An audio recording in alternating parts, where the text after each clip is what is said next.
that I kind of arranged with Anna Ines in the last week of Fire Teams, and she kind of bullied me into doing a presentation. So here we are. I promised my workplace to put a disclaimer that everything I say today is my own opinion. So the tools I show today is not something that we use internally yet, at least. And also, if I say some political topics, then okay, don't call my employer and say, hey, why are you talking about this? So this is the agenda for my short session. It's about what is new in 47, and also a bit about the expense agent. We have an agentic theme today, so I think it's relevant. And then just a wrap up and questions and answers. So what's new in 47? It's actually a good timing because 47 just got released, so everything I show today will soon be available in all of your environments, and you don't need to install a preview built into your environments. The first one I'm going to show today is financial tax.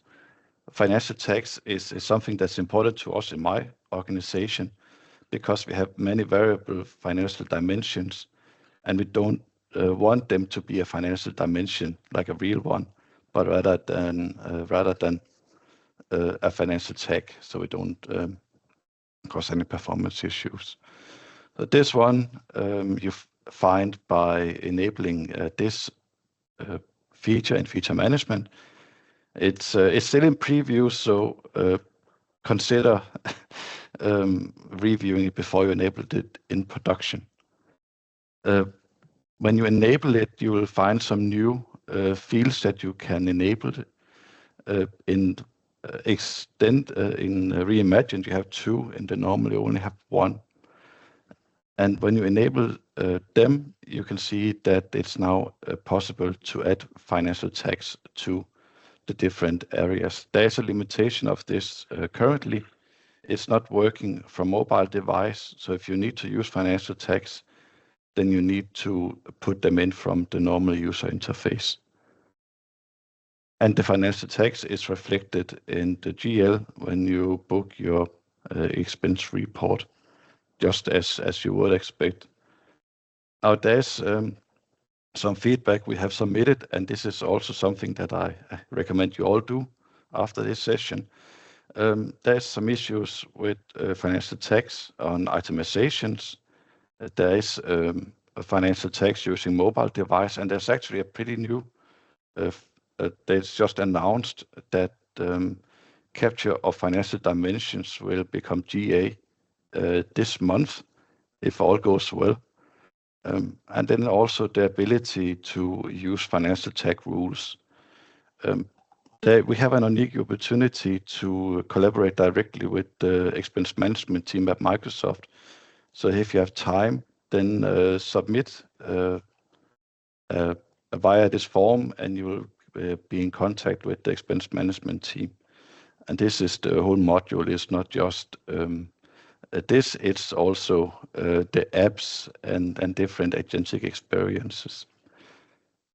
The next one is cash advance delegation. It's a small change, but I think it's a welcome one.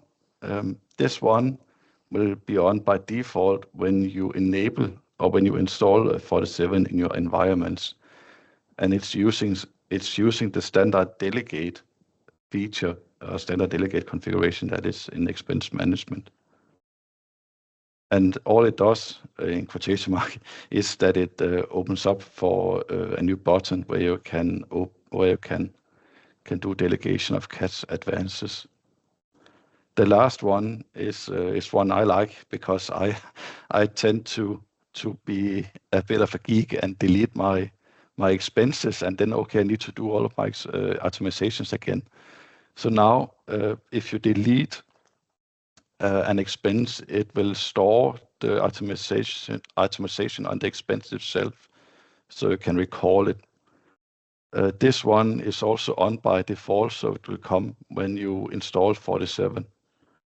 And for this one, there is no configuration. It's just out of the box. So it's all you need to do pretty much is click on add unattached expense, and it will add everything that you itemized. Now, the next one is expense agent. Now, there's not much new in the expense agent, at least not in 47, but I still think it's worth talking about since there is some pretty cool new features behind the scenes. So if you haven't worked with the expense agent is an agent that works in collaboration with your AP teams. So to configure the agent to look into the AP team mailboxes and look for invoices. I like that it's doing itemizations because it's one of the things that I really hate to do. So this is nice. And it's also language agnostic. I work in Finland and a lot of my invoices I receive in Finnish. So just having the ability to have the agent translated for me is a really cool feature. And then also, I want to talk into the success rates, the approximate 80% success rate. So a success of 80 is also appropriate. We want to make the agentic experience so that it's not hallucinating. So it's better than it's only taking 80% and then we are certain that it is the correct data it reads in the 80% and the 20% there's a human that can go in and then make sure that it's correct. So the expense agent is hourly orchestrated. You can make it so that you don't even need to open finance and operations depending on the expenses you send. So it's not triggering automatically, which, as I said in the prior slide, it allows for the AP team to work in collaboration with the agent. This is kind of an example of how the agent reads an invoice.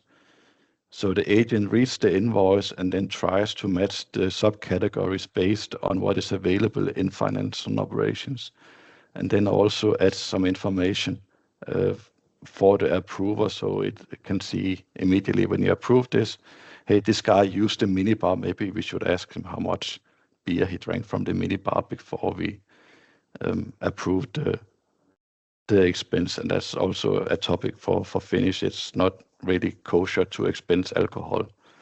So this one I really like. This is the new feature that I think that's interesting. It's the new deployment experience.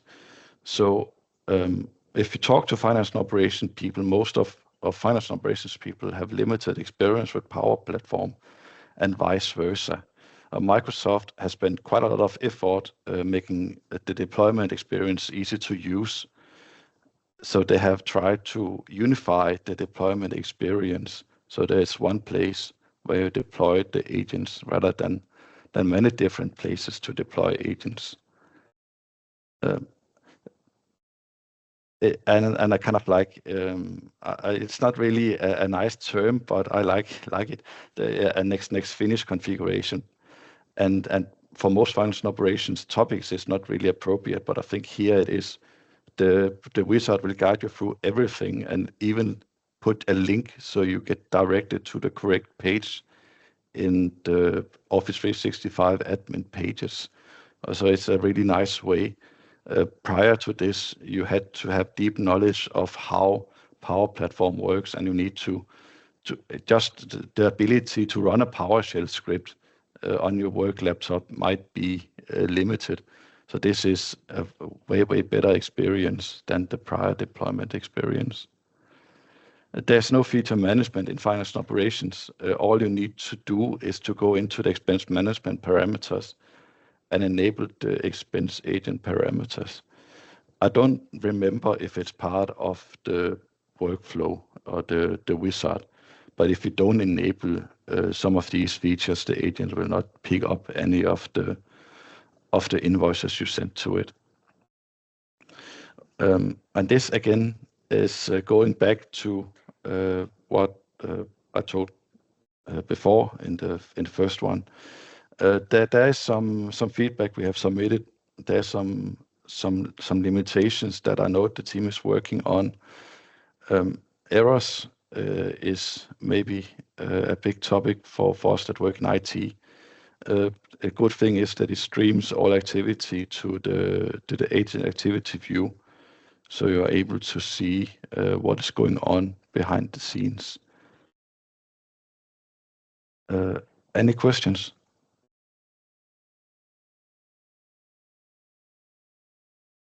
Andre has a question, actually. So Andre said, when the agent processes email, will it consume credits per email message? Like usually just 1 or 2 emails a month might be relevant to an expense report. Yes. I know I'm a finance guy, and I like to put cost on it, but I'm not able to tell you an exact cost because... No, full P&L, Jonas, just full P&L here. Let me see how much it will cost. Yeah, in euros and US dollars with tax. No, I don't know the but exact then can you expense the credits? Can you expense the credits? Like create a nice loop, the credits for the expense agent to put them in your expense report again, or you can. Well, I'm not saying that you can make a mail rule that forwards all the expense reports to the expense mailbox, but yeah, it is possible, I guess.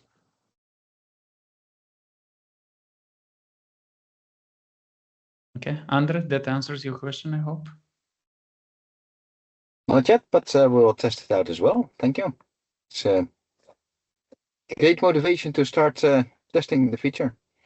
Yeah, and the deployment experience makes it very much easy to deploy the agents. That's great. But if you have any issues deploying the agent, then feel free to reach out to me. I have many channels. Ping me on LinkedIn or send me a mail, and I'll try to help you as much as I can. Well, some other things I would like to contact you, but maybe we can meet up during the MVP. For the agent, Andre, for the expense management, not for other things. You will meet him next week anyway in Seattle. Yes, Jonas is open to help on every topic, so that's he's a great guy. So, Jonas, I think Jürgen in the chat pasted a screenshot that says he is not able to make the email processing running. Always he's getting some error. So I think this start to look like a troubleshooting session, a support session. Right. Do we have some other questions? But I don't know, Jonas, if you have some answer maybe to that question. That is process expense is not true. There is if I go back to this parameter page, have you enabled the enable expense agent?